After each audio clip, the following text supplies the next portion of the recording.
Hello, good morning, good afternoon, good evening, and welcome back to the channel where today I am going to be reviewing Tomie by Junji Ito.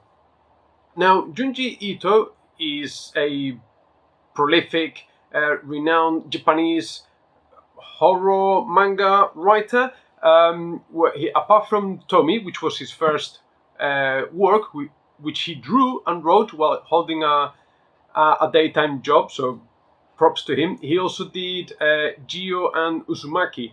Uzumaki I already reviewed on the channel, so I'll leave a link in the description below. But today we're talking about Tomie, which is a bit of a chunker, to be honest, but it reads fairly quickly because it's a graphic novel, so you go through the pages relatively quickly.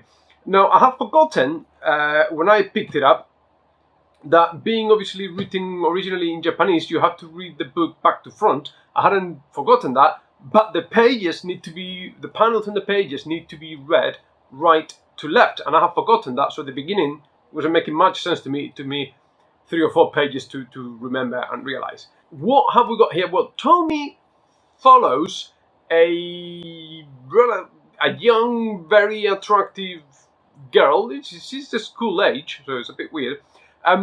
Where supposedly she's this femme fatale, super attractive. All the men, boys, lust after her, to the point where, driven by the lust and the willingness to do anything for her, and they get so really devoted to her that they end up butchering her to pieces, like literally. And she comes back to life, and she charms her way across the episodes, chapters, to different people, and they all end up butchering her, and she keeps on regenerating. So it's all fairly weird. Now, the quick take is this horror? Not really. I was not scared. Is this disturbing? You bet it is. Is it trying to say something? I think so, but I didn't understand it. I am not entirely sure I understood Tomie or its message. I'm not clear. I probably need someone to explain to me or have a conversation about it. Because what is it trying to say? Is it trying to say that men are intrinsically evil and driven by the lust and devotion for this girl? They'll just kill her, and that men are horrible people, which I guess some are capable of being.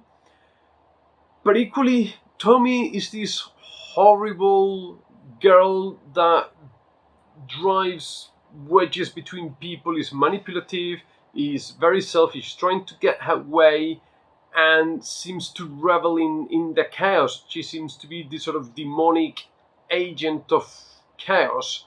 And because she sort of regenerates and comes back to life again and again and again and again, to the point where we have different Tomies across the book that sort of meet each other, entering into conflict. Like, is it trying to say something about the nature of women or certain women, or just some combinations of people? Like I don't know. I did not quite understand the book. Or the horror in it. If I was to compare it to Uzumaki or Gyo, I think this one is trying to be, maybe it's trying to be a bit more brainy. Maybe it is definitely trying to put a message across. I just wasn't clear. I thought Gyo and Uzumaki were more straightforward. Or maybe I'm just reading too much into things. I am not entirely sure. The artwork is fairly bog standard Junji Ito. We've seen it a lot of times before, but basically there's no evolution between these and the other 2 books that I've got there on the shelf. So you're not going to be reading these for the excitement of the art. It's more for the story. But anyway, that's it's interesting. I think it's an interesting read. And like I said, I think there is something hidden there that I didn't quite get. So if anyone has read it, please Comment below, let me know your thoughts, your opinions. Did I miss something, or am I just overthinking things? What's the deal with Tomie by Junji Ito? And that's all I've got for today. As usual, thank you ever so much everyone for watching. Please like, subscribe, comment. Let me know what you think. Take loads and loads of care, and I'll see you soon. Bye.